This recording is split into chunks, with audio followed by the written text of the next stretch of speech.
I am here with Nick Roti from Fresh Start Cleaning. And Nick, thanks for coming in to speak with me. You had just done a cleaning for a property that we're getting ready to put on the market. And I was connected with you through Crystal Meyer from Stroll Magazine, which is, going to Oak Point. And I want to thank you, number one, for getting on this promptly, and number two, for having a really great service that was provided to my client. Yeah, absolutely. We want expectations to be very clear and set up, up front.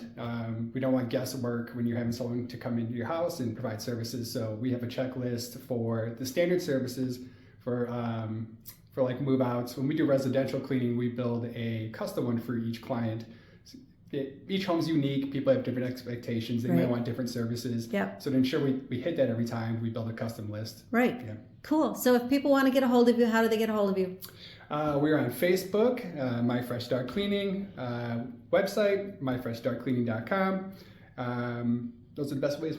All right. Perfect. Thank you so much. Appreciate it. Thank you. Give them a call. Try them out. They're worth it.